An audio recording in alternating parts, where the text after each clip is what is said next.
Hello, I'm Kelsey Forrester. I'm a registered dietitian here at MIT Recreation. All the food we eat is made up of macronutrients. This may be something you remember from science, right? The three macronutrients are proteins, carbohydrates, and fats. All of the different foods are made up of mostly a combination of these things. Sometimes people are surprised to learn that there is protein in vegetables, right? It's not a lot, but there's just a tiny little bit. Carbohydrates are things that we use mostly for energy. That's the most simple explanation of why we would eat carbohydrates. Carbohydrates are things like the breads, grains, pastas, rice. There's also things like fruits and vegetables that are mostly carbohydrates. Juice, soda, anything with sugar is going to have mostly carbohydrates. When you take the amount of carbohydrates out of a food, you're going to have 4 calories per gram of carbohydrate. So that's really just telling you exactly how much energy you get from digesting and using that kind of a food as energy. Serving sizes are going to be like 1 slice of bread, half a cup of pasta or rice, 1 cup of raw vegetables, a whole fruit, if it's like a hand fruit, a cup of like chopped up fruit, and then a half a cup of vegetables if they're cooked. Proteins. So proteins also have 4 calories per gram. So these foods would be like dairy, cheese, any kind of meat, soy, eggs, right? Any kind of meat product. Serving sizes are going to be about 8 ounces of milk or yogurt, 4 ounces of cheese or meat, edamame, soy, it's going to be about 4 ounces of those kind of things too. All right, fats. So lastly, the last macronutrients are going to be things that have fats. So like nuts, seeds, dressings, peanut butter, avocado, hummus, guacamole, cream cheese, oil, right? Fats have about 9 calories per gram, so they're more calorie dense, which is something to note. That doesn't mean that they're bad, right? For a long time, dietitians all over the country were saying I know what's happening. We just need to cut out the fat in our food because it has the most calories per gram. That's going to help us weigh less. It's the best way to diet. It isn't the best way to diet. It's pretty much the opposite of what you want to do.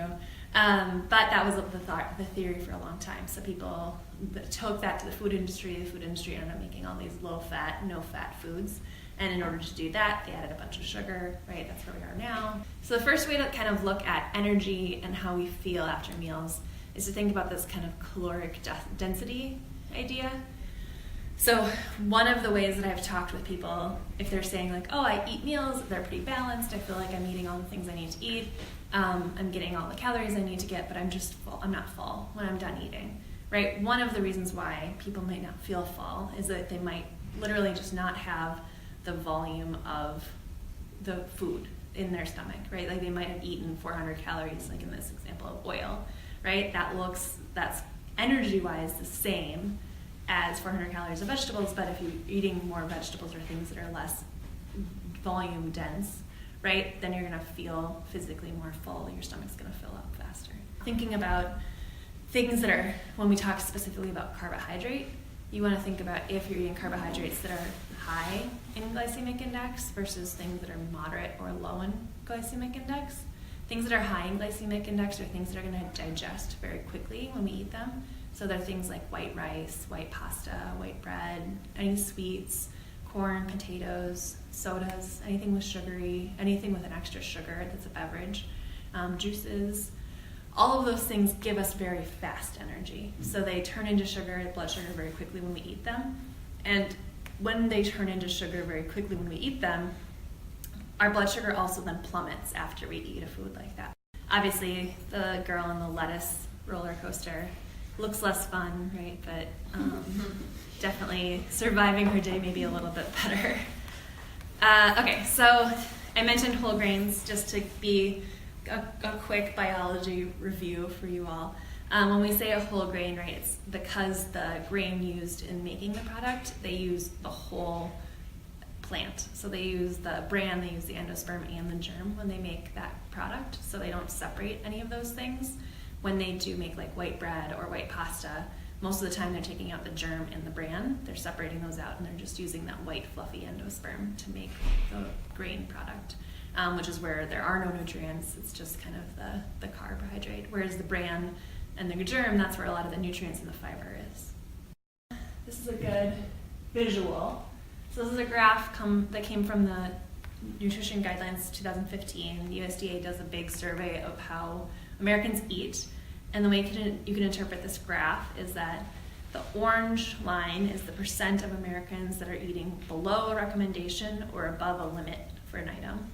And the blue graph is the percentage of people that are eating at or above the recommendation or below the limit of the food. So some foods have a recommendation amount, some foods have a daily limit recommendation, right? So some foods we want to eat at least 5 servings of fruits and vegetables. We want to eat less than the 2,000 milligrams of sodium, right? So those are 2 different things. So you can see there's a lot more orange on this slide than there is blue, which is pretty depressing when you think about how Americans eat. Like overall, Americans don't eat enough fruits and vegetables.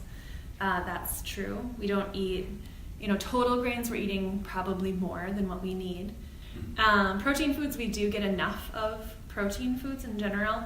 They do say that when they break this down, this is just the summary slide, they break it down by like demographics too, like by age and by gender. Young adult men get way plenty protein. They get even more than they're supposed to get. The rest of the demographics actually get pretty much right at what we need.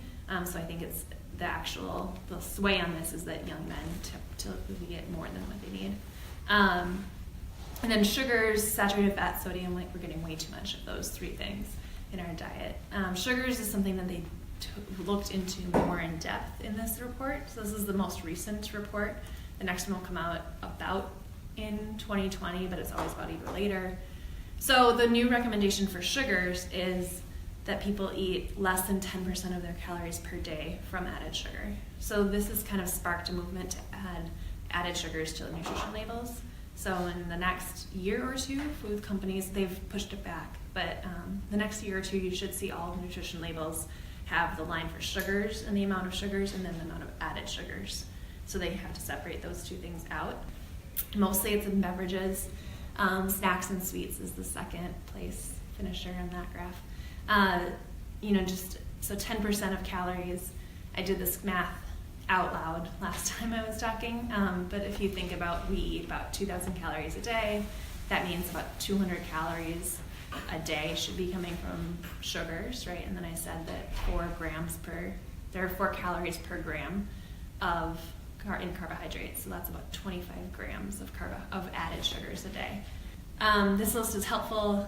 The part that I think gets challenging is there's some foods that are like super convenient and useful that can be either very high glycemic or kind of in that moderate category, and they're helpful when you're thinking about being on the run, like the yogurts or the instant oatmeal or pulled cereal or granola bars, right? Some of those things are really useful when we're hungry, but we can't. Some of them are going to be very high in sugar, and some of them are going to be more in that moderate category.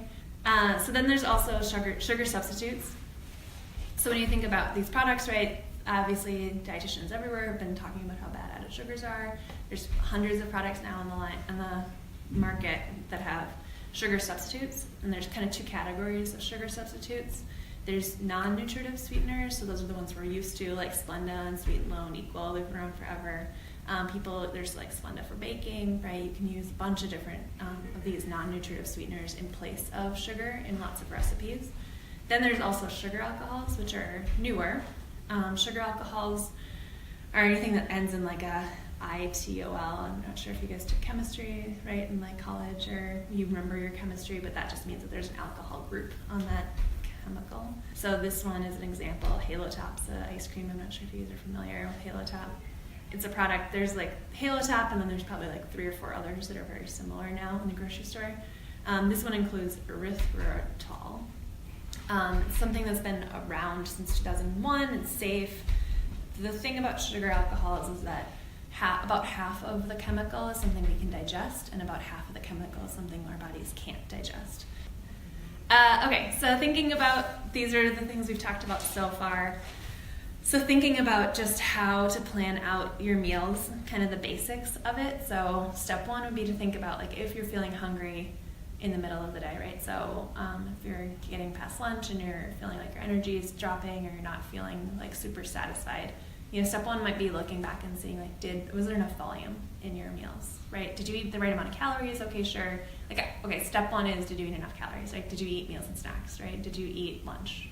If you did, and you feel full and like you feel like you should be full from what you had, was what you had enough volume to make you feel full? Like, is there a way to switch it so that you have actually more physical volume in what you're eating?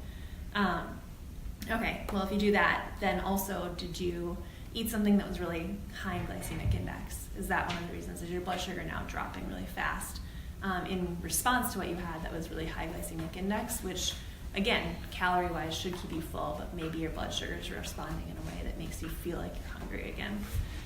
And then lastly, like, are you eating all of the food groups and are you missing out on a food group? A couple other ideas. The other thing I wanted to mention is this idea of a hunger scale. Has anyone ever used this before or seen this before?